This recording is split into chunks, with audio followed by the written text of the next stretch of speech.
Hello students, मेरा नाम अभिषेक है और आज मैं आपको क्लास 6 की साइंस का चैप्टर सेकंड की आपको सेकंड क्लास देने जा रहा हूं। जैसा कि पिछली क्लास में हमने कंपोनेंट्स ऑफ फूड के बारे में पढ़ा, तो आज हम बात करेंगे कंपोनेंट्स ऑफ फूड्स में। पिछली बार हमने कार्बोहाइड्रेट एंड फैट्स तक पढ़ा था और उससे रिलेटेड कुछ हमने क्वेश्चंस किए थे, लेकिन आज हम बात करेंगे कंपोनेंट ऑफ फूड में प्रोटीन की।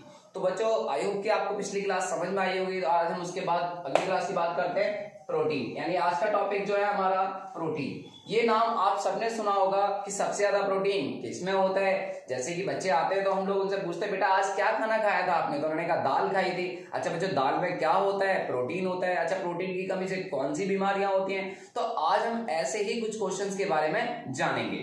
जैसे कि बात करें प्रोटीन की, तो it is known as body building food. जैसा कि मैंने क्लास फर्स्ट में बताया था आपको कि आपकी जो फर्स्ट क्लास थी उसमें मैंने आपको क्या बोला था कि एनर्जी रिच फूड कौन से होते हैं? प्रोटीन, यानी बॉडी बिल्डिंग फूड प्रोटीन को कहा जाता है। प्रोडक्टिव फूड किसे कहा जाता है?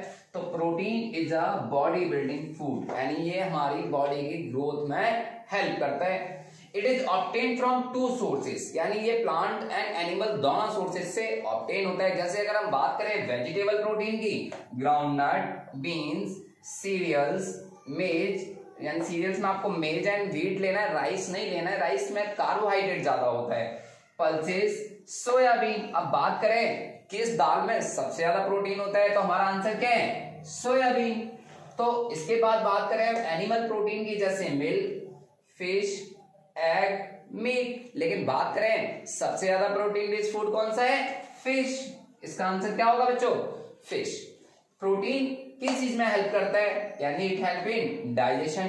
प्रोटीन से हमारे बहुत सारे एंजाइम्स बनते हैं, हार्मोन्स बनते हैं। तो प्रोटीन का बेसिक फंक्शन तो हुआ क्या?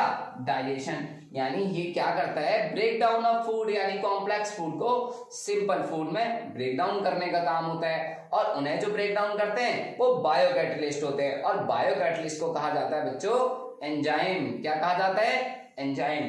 और सेकंड है इसका बॉडी की ग्रोथ, नई नई सेल्स का बनाना, बॉडी के टिश्यूज को रिपेयर करना। तो हमारी बॉडी ग्रोथ में प्रोटीन का सबसे ज्यादा रोल होता है। तीसरा है टिश्यू रिपेयर, हमारे जो डेड सेल्स होती है या जो हमारे टिश्यू डैमेज हो जाते हैं उनको रिपेयरिंग करने का काम होता है। और नेक्स्ट है, जैसे कि मैंने अभी आपको बताया, कैटलाइजिंग सर्टेन बायोकेमिकल प्रोसेस। हमारी सेल्स के अंदर बहुत सारी बायोकेमिकल रिएक्शंस होती रहती हैं और उन बायोकेमिकल रिएक्शन को स्पीड अप कराना, उनको फास्ट कराना, उनको कंट्रोल करने का काम किसका होता है?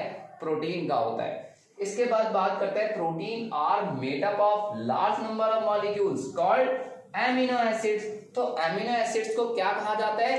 Basic unit of protein. यानी हमारी बॉडी को 20 अमीनो एसिड चाहिए होते हैं, और जिसमें से 12 अमीनो एसिड हमारी बॉडी खुद सिंथेसाइज कर लेती है, जिसे हम नॉन एसेंशियल प्रोटीन कहा जाता है। लेकिन 8 प्रोटीन हमें बॉडी से आउटसाइड से मिलते हैं, अलग सोर्सेज से मिलते हैं, जिन्हें हम इसेंशियल प्रोटीन कहते हैं। तो बच्चों, हमारी बॉडी को 20 अमीनो एसिड्स चाहिए होते हैं। इसके बाद बात करते हैं हमारी बॉडी के कौन कौन से पार्ट प्रोटीन से बने हैं। जैसे कि स्किन हो गया आपका, नेल्स हो गए, हेयर हो गए, are made up of protein. कि हमारी स्किन है, जितना भी हमारा सेल का जो प्रोटोप्लाज्मिक स्ट्रक्चर है वो सारा का सारा प्रोटीन से बना होता है। और बात करें जैसे कि कई बार हम एनिमल की बात करें, जैसे वुलन हो गया, सिल्क हो गया, ये सारे किससे बने? प्रोटीन है। एक चीज मैंने और भी लिखी है बच्चों यहाँ पर, अवर blood contain a protein called haemoglobin. जैसा कि हमने चैप्टर फर्स्ट में पढ़ा था फोटोसिंथेसिस, तो फोटोसिंथेसिस में जो क्लोरोफिल होता था उसकी वजह से पत्तियों का हरा रंग होता है। ऐसे ही हमारे ब्लड में क्या होता है? आरबीसी के अंदर हीमोग्लोबिन होता है। और हीमोग्लोबिन बच्चों है क्या? एक प्रोटीन है जो क्या काम करता है? ट्रांसपोर्टेशन करता है ऑक्सीजन का। हमारी हर बॉडी सेल्स तक ऑक्सीजन पहुंचाने का काम किसका होता है? हीमोग्लोबिन। और एक हीमोग्लोबिन 4 ऑक्सीजन मॉलिक्यूल को ट्रांसपोर्ट करता है। अच्छा, बात करें प्रोटीन की डेफिशिएंसी की वजह से कौन कौन सी बीमारियां होती हैं, तो जैसे कि सबसे पहले प्रोटीन की डेफिशिएंसी की वजह से सबसे पहली बीमारी होती है क्वाशीओरकर।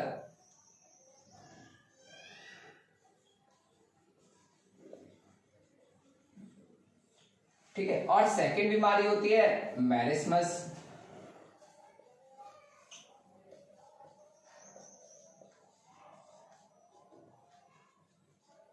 Due to deficiency. क्वासीओर्गर बच्चों जैसे कि ये 1 से लेके 5 साल के बीच में बच्चों को होती है, जो बच्चों को अपने मदर से प्रोटीन रिच मिल्क नहीं मिल पाता, ठीक है, इसलिए उन लोगों को एक सूखा रोग हो जाता है क्वासीओर्गर। और मैरिस्मस में क्या है कि प्रोटीन और कार्बोहाइड्रेट की डेफिशिएंसी की वजह से या मेल न्यूट्रिशन की वजह से मैरिस्मस रोग हो जाता है। तो बच्चों ये आपको पता होना चाहिए कि प्रोटीन की वजह से कौन सी बीमारियां हो जाती है। अच्छा, अब हम बात करते हैं कि अगर किसी फूड सोर्स में प्रोटीन है तो कैसे चेक करेंगे उसको। तो बच्चों उसको चेक करने का सॉल्यूशन है कि जो भी प्रोटीन रिच फूड है उसको रिएक्ट कराते हैं protein give a violet colour, protein give a violet colour with alkaline solution of copper sulphate. बच्चों कॉपर सल्फेट जो होता है उसको ब्लू विट्रियोल भी कहा जाता है और इसका कलर होता है ब्लू। लेकिन अगर प्रोटीन को अगर रिएक्ट कराते हैं, प्रोटीन के अंदर अगर हम ये सॉल्यूशन इंसर्ट करते हैं तो हमें एक वॉयलेट कलर ऑब्जर्व होता है और वॉयलेट कलर इंडिकेट करता है प्रोटीन को। और इसके अलावा भी कॉपर सल्फेट के अलावा भी आप कास्टिक सोडा भी यूज कर सकते हैं एंड कास्टिक सोडा। तो बच्चों दोनों सॉल्यूशन का यूज किया जाता है और कास्टिक सोडा को सोडियम हाइड्रोक्साइड भी कहा जाता है। तो बच्चों आपको ये प्रोटीन का टॉपिक समझ में आया। अब हम बात करते हैं नेक्स्ट टॉपिक यानी विटामिन की।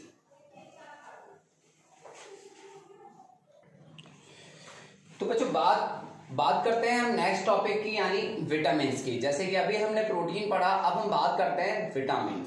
तो विटामिन को सबसे पहले जैसे कि हमने क्लास जो चैप्टर सेकंड की जो फर्स्ट क्लास थी उसमें हमने पढ़ा था कि these are the protective food, यानी विटामिन एंड मिनरल्स को प्रोटेक्टिव फूड कहा जाता है। तो बच्चों ये बहुत छोटा क्वेश्चन है, आ सकता है।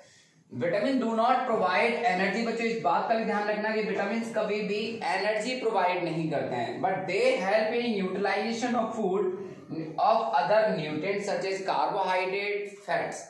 इनका यूटिलाइजेशन में इनको सॉल्युबल फॉर्म में कन्वर्ट करने में बहुत इंपॉर्टेंट रोल प्ले करते हैं। Our body requires vitamin A, vitamin B यानी बी कॉम्प्लेक्स कहा जाता है, it's a group of vitamin C, D, E and K. तो हमारी बॉडी को ये प्रोटीन ये जो विटामिन हैं A, B, C, D, E and K बहुत चाहिए होते हैं।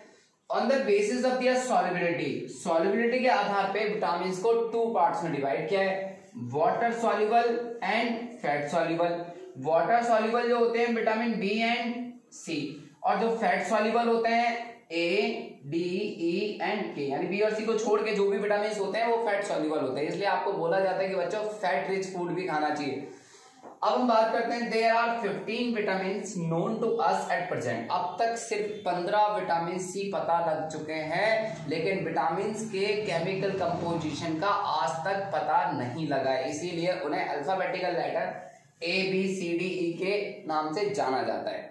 तो बच्चों our body can make 2 vitamin D and K. हमारी बॉडी जो है वो विटामिन डी और के का सिंथेसाइज खुद कर लेती है, लेकिन अच्छा और बाकी विटामिन जो होते हैं वो हमें फूड से चाहिए होते हैं। अब विटामिन सी की बात करें तो vitamin C is destroyed by heating during cooking. खाना पकाते समय विटामिन सी हमेशा डिस्ट्रॉय हो जाता है, इसीलिए विटामिन सी के लिए हमें रॉ वेजिटेबल्स या फ्रूट्स का यूज करना चाहिए। विटामिन सी जितने भी होते हैं वो सिट्रस फ्रूट यानी जैसे कि लेमन, ऑरेंज, आंवला, इन सब से आपको विटामिन सी मिलता है। और विटामिन सी की वजह से हमारे गम्स जो हैं, टीथ हैं, बहुत ज्यादा हेल्थी रहते हैं। तो विटामिन सी आपको बॉडी के लिए चाहिए होता है, स्किन के हेल्थी रखने के लिए भी विटामिन सी बहुत ज्यादा चाहिए होता है। And vitamin are necessary for good eyesight, teeth, gums, bones, proper digestion, normal growth and good health के लिए विटामिन बहुत बहुत ज्यादा जरूरी है। अब हम बात करते हैं विटामिन सी के टेस्ट की। तो विटामिन सी का जो टेस्ट किया जाता है कि कोई भी कार्बोहाइड्रेट फूड लो, आप उसको आयोडीन सॉल्यूशन से रिएक्ट कराओ, वो ब्लू ब्लैक कलर का हो जाता है क्योंकि उसके अंदर स्टार्च प्रेजेंट होता है। और उसके बाद जो भी विटामिन सी का जो फ्रूट जूस है उसको ड्रॉप वाइज अगर हम उसके डालते हैं तो वो कलर डिसअपेयर हो जाए और ब्राउन कलर का अपीयरेंस शो होने लगे, तो इसका मतलब उसके अंदर विटामिन सी प्रेजेंट है। अब हम बात करते हैं टाइप्स ऑफ विटामिन और उनसे कुछ रिलेटेड डिजीजेस की।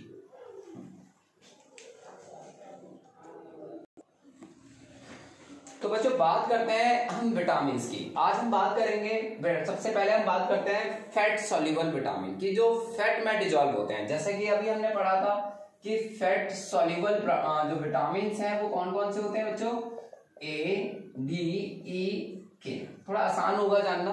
सबसे पहले बात करते हैं विटामिन ए। विटामिन ए का केमिकल नेम है रेटिनॉल। क्या बोला जाता है बच्चों इसे? रेटिनॉल। और इसके सोर्स है milk, butter, papaya, carrot, fish liver oil, green vegetable and mango. यानी जितने भी पीले फ्रूट्स हैं, और सबसे अच्छा तो कैरेट है। कैरेट, गाजर जो है उसमें सबसे ज्यादा विटामिन होता है। और विटामिन ए की डेफिशिएंसी की वजह से नाइट ब्लाइंडनेस यानी रतौंधी की नाइट ब्लाइंडनेस में क्या होता है कि आपको दिखना कम हो जाता है। या जीरोथैलेमिया, जीरोथैलेमिया की वजह से हमारी आई ड्राई हो जाती है, बैक्टीरियल इन्फेक्शन का खतरा रहता है, या कई बार हम ब्लाइंड भी हो सकते हैं। तो जीरोथैलेमिया भी जो है वो आई से रिलेटेड एक बीमारी है। और बच्चों नोट में हमने लिखा है कि it is necessary for good eyesight, healthy skin and hair. तो हमारी आईसाइट के लिए सबसे अच्छी विटामिन कौन सी है बच्चों? ए। तो विटामिन ए को सबसे ज्यादा यूज में लेना चाहिए, क्योंकि ये आपकी आंखों के लिए बहुत अच्छी है। क्योंकि आप लोग स्टूडेंट हो, काफी टाइम पढ़ने में व्यस्त करते हो, इसलिए आपको विटामिन ए का सबसे ज्यादा यूज करना चाहिए। और ये आपकी स्किन के लिए भी बहुत हेल्थी है। सेकंड बात करते हैं विटामिन डी की। विटामिन डी यानी कभी आपने सुना होगा ये हड्डियों में दर्द हो रहा है, हमारी बॉडी में पेन हो रहा है, तो विटामिन डी का जो केमिकल नेम है वो कैल्सिट्रायोल है, कैल्सिट्रायोल। और इसका सोर्स है milk, fish, egg, fish oil, sunlight. बच्चों सनलाइट मैंने इसलिए लिखा है क्योंकि हमारी स्किन इसे खुद फॉर्मेशन कर लेती है। हमारी स्किन में 7D हाइड्रोकोलेस्ट्रॉल होता है, और जब वो सनलाइट से रिएक्ट करता है तो विटामिन डी का फॉर्मेशन करता है। इसीलिए हमें थोड़ी देर सूर्य की रोशनी भी लेनी चाहिए।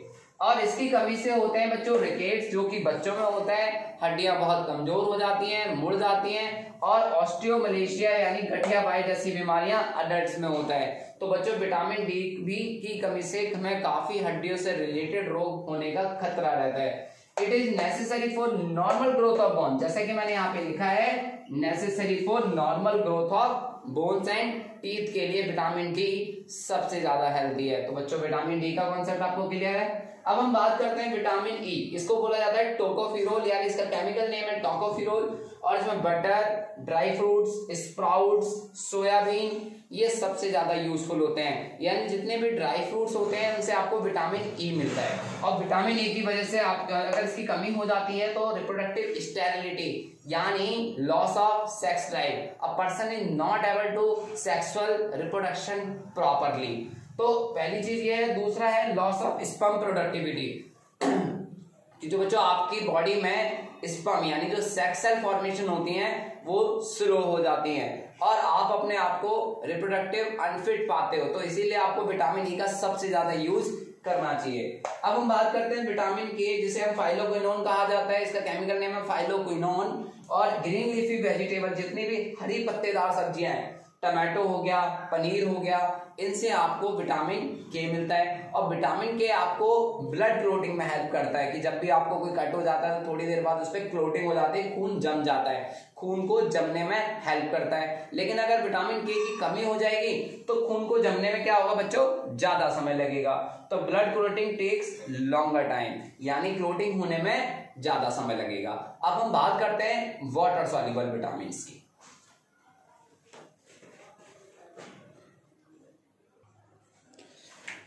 तो बच्चों बात करते हैं अब हम वाटर सॉल्युबल विटामिन की। तो जो वाटर सॉल्युबल विटामिन होते हैं बच्चों वो कौन कौन से होते हैं? Water soluble vitamin, water soluble vitamin आपके बी एंड सी। देखो लिखते हुए हमें सारा याद भी हो जाएगा, बी एंड सी। तो सबसे पहले विटामिन बी यानी विटामिन बी कॉम्प्लेक्स की बात करते हैं। विटामिन बी कॉम्प्लेक्स में आपके vitamin B1, B2, B3, B5, B6, B7, B9, B12, तो there are lot of vitamin of B, यानी जो बी कॉम्प्लेक्स में काफी विटामिन आते हैं। जैसे सबसे पहले हम बात करते हैं विटामिन B1। विटामिन B1 का नाम है थायमीन। बच्चों मैं आपको केमिकल नेम इसलिए पढ़ा रहा हूँ क्योंकि आने वाले टाइम में आपको विटामिन के केमिकल नेम भी पूछे जाते हैं, तो आप अभी से ही अपने आप को रिवाइज करते हुए चलिए। तो विटामिन B1 का नाम है थायमीन, और ये हमें मिलता है ग्रेन्स, जितने भी अनाज हैं, meat, milk, soybean, rice, green vegetables, इन सबसे आपको मिलता है विटामिन B1। और इससे कमी से बेरी रोग हो जाता है। कौन सा रोग हो जाता है? बेरी। इसके बाद हम बात करते हैं विटामिन B2। विटामिन B2 को बोला जाता है राइबोफ्लेविन। राइबोफ्लेविन जो है वो आपका एग, सोयाबीन, मीट, मिल्क, इनसे ऑब्टेन होता है। और इसकी बीमारी, इसकी कमी से किलियोसिस यानी एक रोग हो जाता है, lesson in the lips and the angles of mouth, हमारे जो लिप्स हैं वो क्रैक हो जाते हैं, माउथ क्रैक हो जाता है, टंग में हमें छाले हो जाते हैं, तो इस तरह की चीजें हमारी इस बीमारी में होती हैं। विटामिन B3 की बात, जो केमिकल नेम है वो नाइसिन है, और ये ऑब्टेन होता है आपका ईस्ट मीट ग्रीन वेजिटेबल। अच्छा, ईस्ट एक फंगस है, जैसे कि जितना भी आपका जो फर्मेंटेशन प्रोसेस होता है वहां भी ईस्ट यूज होता है, जलेबियां जो खाते हैं उसके लिए जो खमीर बनाया जाता है वो भी ईस्ट से ऑब्टेन होता है। तो बहुत सारी जैसे इडली है, डोसा है, वहां से आपको ईस्ट ऑब्टेन होता है। और इसकी कमी से होता है प्लेग्रा। कौन सा रोग हो जाता है? प्लेग्रा यानी 4D सिंड्रोम। अब हम बात करते हैं विटामिन B5 की। तो विटामिन B5 में अगर हम बात करें तो पेंटोथेनिक एसिड इसको बोला जाता है, और इसके अंदर ground nut, meat, egg and milk आते हैं। और इसके रिलेटेड जो डिजीजेस हैं, skin diseases, whiteness of hair, fatigue and insomnia, थकावट होती है, आपको नींद नहीं आती है, स्किन डिजीजेस हो जाती हैं और आपके हेयर व्हाइट हो जाते हैं इसी विटामिन की कमी की वजह से। अब हम बात करते हैं विटामिन B6 यानी जिसे पायरिडॉक्सिन कहा जाता है। ये मीट, मिल्क और एग से ऑब्टेन होता है, और इसकी कमी से जो होती है वो इम्प्रॉपर ग्रोथ होती है, यानी ग्रोथ रुक जाती है, ग्रोथ स्टेराइल हो जाती है, स्टेबल हो जाती है, एंड स्किन डिजीजेस, और आपको बहुत सारी डर्मेटोलॉजिस्ट यानी आपकी डर्म से रिलेटेड बीमारियां हो जाती है, स्किन से रिलेटेड बीमारियां होती हैं। तो विटामिन B7 की बात करें जिसको हम बायोटीन कहते हैं, ये कि मिल्क, मीट और east, egg and green vegetable से ऑब्टेन होता है। और इसकी वजह से अगर इसकी कमी है तो इसकी कमी से हमें पेन इन मसल्स, हमारी मांसपेशियों में दर्द, एनीमिया यानी ब्लड की कमी हो जाती है, ड्राइनेस एंड स्किन। बच्चों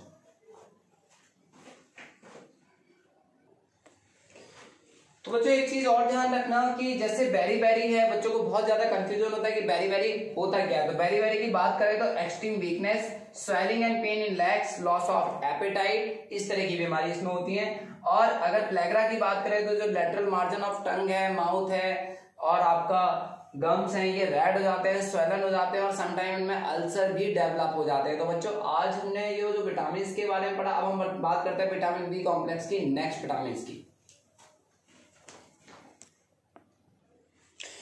तो बच्चों बात करते हैं नेक्स्ट विटामिन बी की, यानी विटामिन B9। तो बच्चों विटामिन B9 को फॉलिक एसिड भी कहा जाता है, और जो ग्रीन लीफी वेजिटेबल्स हैं, सोयाबीन है, ईस्ट है, एग है, इनसे आपको फॉलिक एसिड ऑब्टेन होता है। और इसकी कमी से एनीमिया, जैसे कि हमने बताया कि ब्लड की कमी यानी हीमोग्लोबिन की कमी का हो जाना, और इनहिबिशन ऑफ सेल डिवीजन का रुक जाना। तो विटामिन B9 बहुत ज्यादा जरूरी है formation of cells, new cells को फॉर्म करने का। इन द बोन मैरो में जो न्यू सेल्स फॉर्म होती हैं उनकी फॉर्मेशन में विटामिन B9 का इंपॉर्टेंट रोल है। अब हम बात करते हैं विटामिन B12 जिसको साइनोकोबालामाइन, यानी इसके अंदर मेनली कोबाल्ट पाया जाता है, जो जनरली ऑब्टेन होता है मीट, एग, मिल्क और फिश से। और इसकी कमी से, विटामिन B12 की कमी से मेगलोब्लास्टिक एनीमिया, जैसे कि मैंने बोला कि loss of haemoglobin in blood, ये बीमारी हो जाती है। तो इस तरह से हमें विटामिन B12 तक के सारे विटामिन के बारे में और उनके केमिकल नेम के बारे में भी हमने जाना। अब हम बात करते हैं next water soluble vitamin, vitamin C की। तो विटामिन C को एस्कॉर्बिक एसिड भी कहा जाता है केमिकली, और ये हमेशा सिट्रस फ्रूट या राइप फ्रूट से ऑब्टेन होता है, जैसे कि लेमन्स, ऑरेंज, आंवला एंड अनकुक्ड ग्रीन वेजिटेबल, इन सबसे जो ऑब्टेन होता है विटामिन C ऑब्टेन होता है। विटामिन C की कमी से स्कर्वी रोग हो जाता है। बच्चों स्कर्वी में क्या होता है, इसमें जनरल वीकनेस हो जाती है, पेन इन जॉइंट, आपका वेट लॉस हो जाता है, gums become spongy, swollen and bleed, easily हमारे जो मसूड़े हैं उनमें सूजन आ जाती है, उनमें ब्लीडिंग होने लगती है। तो इसीलिए हमें विटामिन C की सबसे ज्यादा जरूरत है।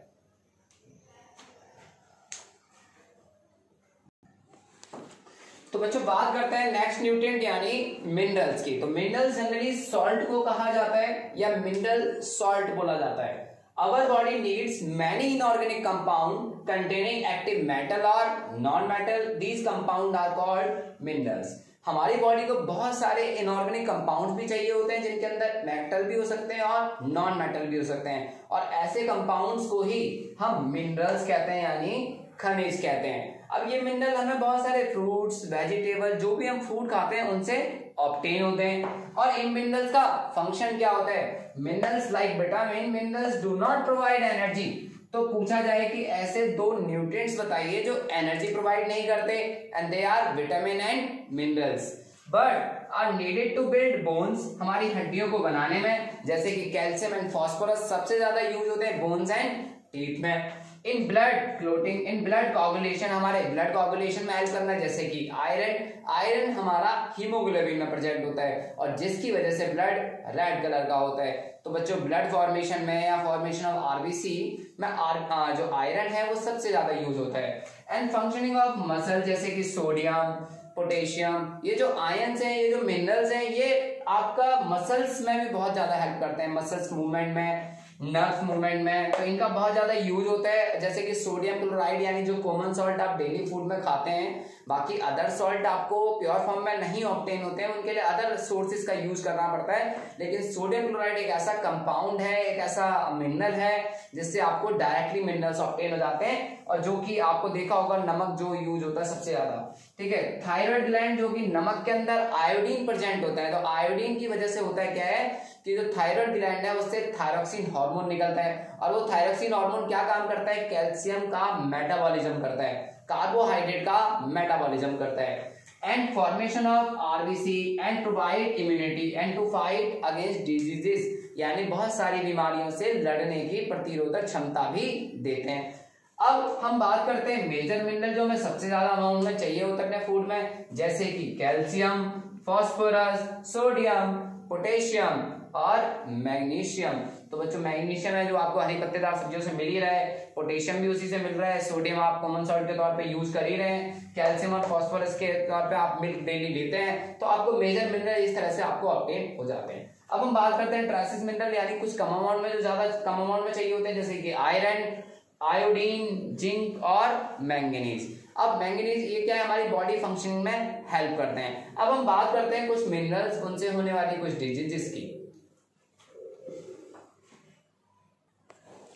तो बच्चों बात करते हैं हम कुछ अपने आज के मिनरल्स की।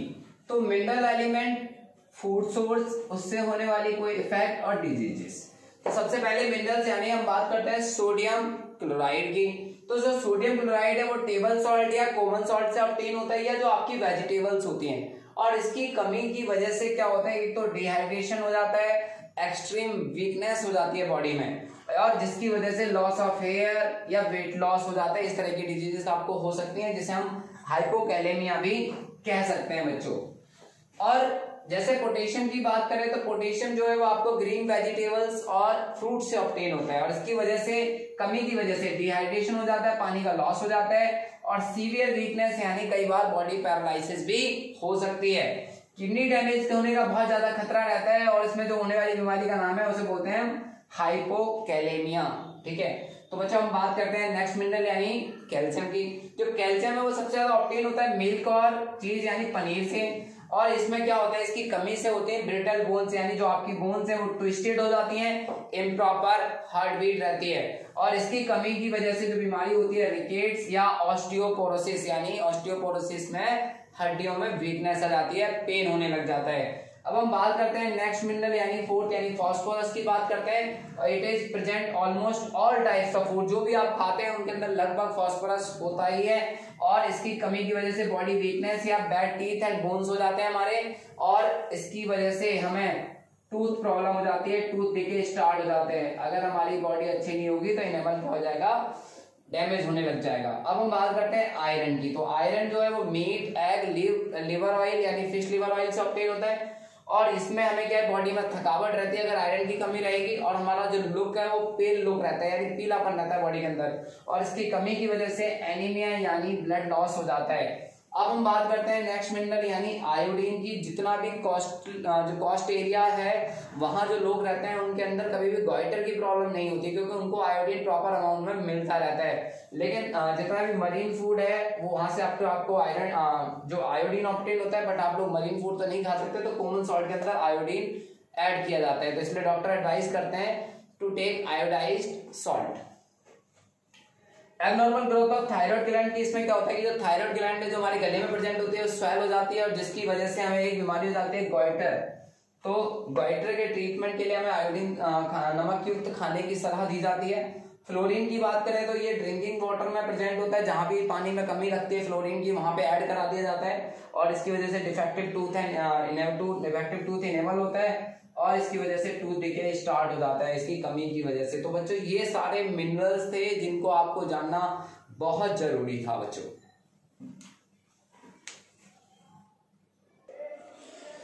तो बच्चों बात करते हैं नेक्स्ट न्यूट्रिएंट यानी इन एडिशन न्यूट्रिएंट्स की वाटर की। तो वाटर क्या है, it provides a liquid in which substance can dissolve, इसमें बहुत सारे सब्सटेंस डिजॉल्व होते हैं and move with in the body, और पूरी बॉडी के अंदर मूवमेंट होती है, और एलिमिनेटेड फ्रॉम दी बॉडी यानी हमारे बॉडी वेस्टेज को एक्सक्रीट यानी बॉडी से बाहर करने का भी काम होता है वाटर का। तो कुछ फंक्शन की बात कर लेते हैं। It dissolve the digested food which then pass into the blood. ये क्या करता है कि जितने भी डाइजेस्टेड फूड है उनको डिजॉल्व करता है और ब्लड में पास आउट करता है। It control and regulate the temperature of the body. बच्चों गर्मियां आ रही हैं, हमारी बॉडी को टेम्परेचर को कंट्रोल करने के लिए वाटर सबसे ज्यादा जरूरी है, इसलिए ज्यादा से ज्यादा अमाउंट में वाटर को आपको पीना चाहिए। It help in excretion of body wastage, हमारी बॉडी से वेस्टेज को एक्सक्रीट करने का काम भी वाटर का होता है। And it provide a medium for biochemical reaction, biochemical reaction के लिए भी मीडियम प्रोवाइड करता है। अब कुछ नोट की बात कर लेते हैं, जैसे a normal healthy person excrete about 1.5 to 3 litres of water per day, कि एक व्यक्ति स्वस्थ व्यक्ति अपनी बॉडी से 1.5 से 3 लीटर वाटर डेली एक्सक्रीट करता है, और उसकी रिक्वायरमेंट को पूरा करने के लिए हमें ज्यादा से ज्यादा पानी पीना चाहिए। और अदरवाइज वी में सफर फ्रॉम डिहाइड्रेशन, अगर हम नहीं पिएंगे पानी तो हमें डिहाइड्रेशन हो जाएगा, और जिसकी वजह से हमारा ब्लड जो वो थिक हो जाएगा और हमें मसल क्रैम्प्स यानी बॉडी पेन जैसी प्रॉब्लम्स होने लग जाएंगी। तो वी गेट वाटर बाय, कैसे मिल सकता है water? Drinking water, milk, T, coffee, juices, green vegetable and fruits. जबकि हम बात करें ग्रेप्स, तो ग्रेप्स के अंदर तो 50% से ज्यादा बॉडी वेट उसका वाटर से ही होता है, और हमारी बॉडी का लगभग 2/3 पार्ट वाटर से मिलके बना है। तो बच्चों ये चीज क्लियर है आपको, वाटर। और इसके बाद बात करते हैं हम नेक्स्ट न्यूट्रिएंट रफेज की।